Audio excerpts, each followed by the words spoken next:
ia le tūlanga lea pe ia lai ona atilia i ona mausali le manatu o le komiti whaafoe o pisa a e tau ave leanga o le ewa au mai te tono le miselina o le tūlafonu le o whatūlafonu ina ACC tanga luenga umare ale malo i le ngata i lea whaalapu tonga tuma oti o loo whapea mai le tūlafonu a whai o whaamalo lo ia lau wa fionga po lau sunga ona o ni tuua inga po iai foi ni susu enga ia te ui e te tau la ona tasi le masina e mau ai lo te tonga ia o le a mata lo le si masina lo na winga o le tau na mau lo tonga e le ngata lai le na o lo whaapea mai foi le tūlafonu a whai e mai a ia susu enga o ni mata upu ai umane e le o afia la fionga i se tu sau tol su la funu la manino lele e toi fa fo i la oe e te toi fa inga luenga i lo tu langa to fisa e tu lai mai e le ngata la fa fo i oe a o malava ia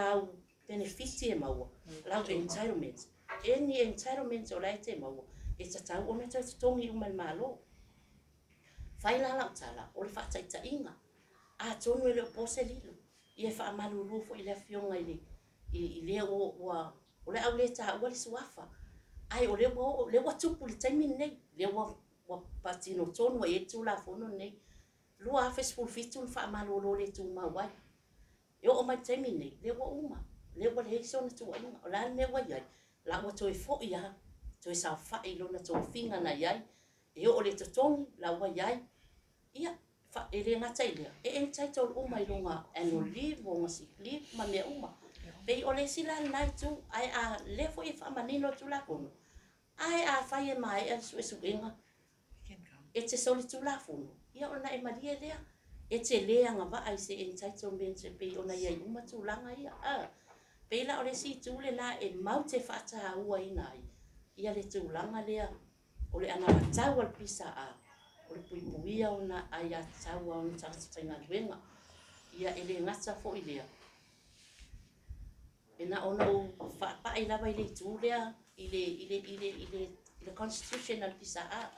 ona leo te whaarongolonga ai se le fesili lea ai se me o to te leo le BSC ai to a lea fa mai ia le tala o le to te mana o to te ol pale o to tono o le wha vai po o le constitutional pisa ele o ia se tu langa fa pia e o ma to wanga i bisa CPO ni tanga wenga we negotiate directly to the cabinet ole matafa yoile na pe ole ala na a tonu ele o se lilo na to sila fia ele fa to ala tu la i mai bisa a tani ni bisa a o le balava ona tu la i mai tele fo ia na ia ai ngata la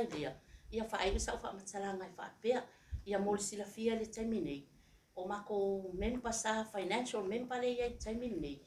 o le ai e to titia fitu se lawa mato financial member le ia mo si la fia ai o le mato constitution any public servant awa e si la fia lo o e te lalo fa manu o oil public servant e te anga ba ala e te a white donor society ia ai abia foi le nei tu lai ta talo atuai o ai uma su ia fainga luenga o lo ia nei taimi lo a white tono o le society pisa ia o mai tato pongi fa tasi tato pisa ina ia manuia ma ia mausali ai le ngata ile ia mo se ai mo sa mo fa tai mo lo wa no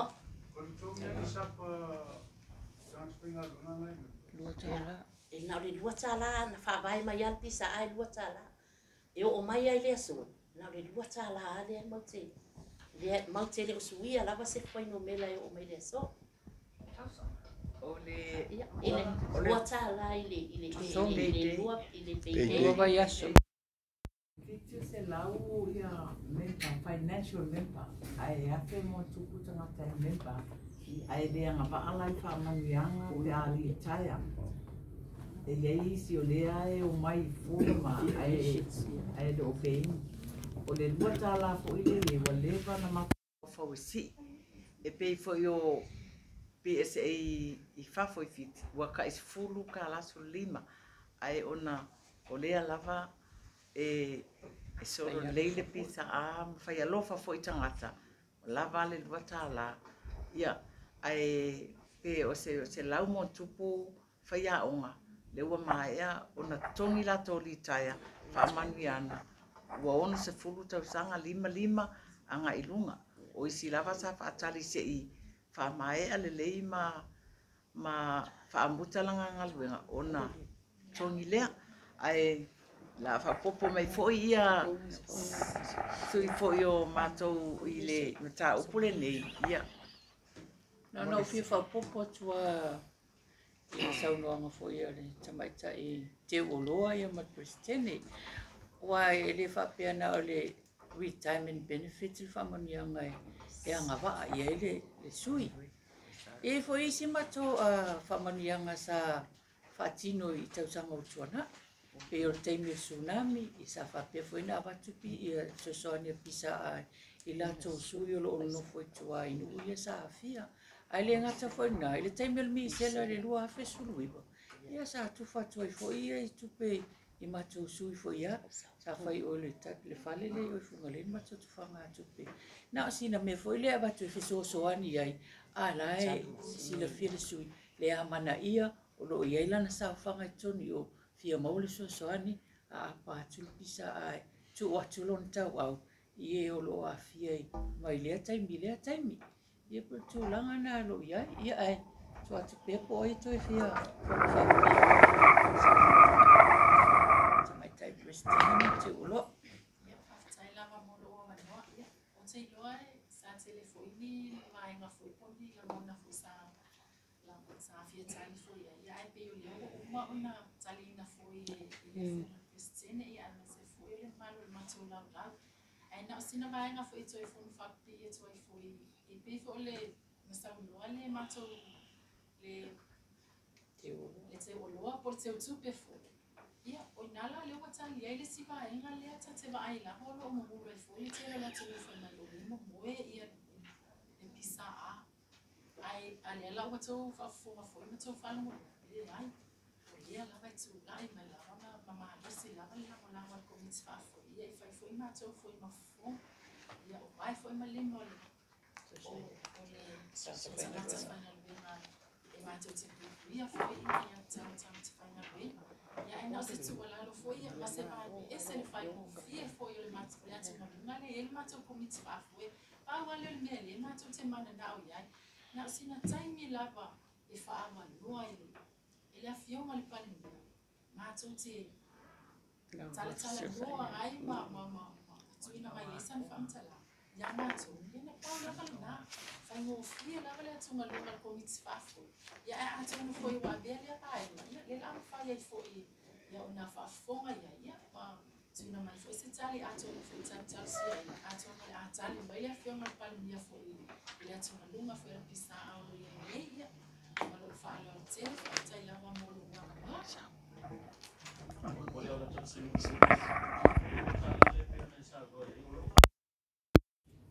manusia tu lama le tengah sampai nggak memang dengan kalau sai mo le hono ia mo se fia la ele se fa malusia o le la vo fina ngalo e a white zone o pisa ia ma ko registration for membership form so o ia vala vale mana o a white zone ia e sai ni ala na form ia o tipi de ola na lua tala ia mo se la fia nga ama tu ne le ni pa ku service le wa ka la le ka mo o ka ko ku na ngolo mai yo fa ni ka sa na ko mo ko ma fa tai mo no si le ai o le e anga va u mata to i le society ai ma to te le fa malo sia mai si tangata o la o ia ai tau e te fia ai ma to fa la u loa e watu i mtanga duenga o na lava e wha amalamlama a tiri ai ana wa tau at pisa a ma joina i loa i tonu le ai mau te le wha marotia te lo mtanga duenga mo teo i ai te lona e awa noa mai lato mtanga duenga e pisi fo ia le o whainga duenga ia ona wha anoi le CEO mato hole tonu si fontanga wha i mato wha lauroa ia mani stala mai ai ai to te anga va uma ia i le lua ta la pe a fa pe public servant pe a fa pe public servant la o le so sai yeti tanga te fai na tuenga ala foi la wa yele uni le fa pe o Samoa First Union. o your first union o la e o ye tanga tai le private ia o la tu se unanga le lopole fa muli lea i le mato lau ona fa umatua i roa lea. Te atu i lau fionga Grace Tene, lau fionga la le sa noa. Lau fionga le whaitua le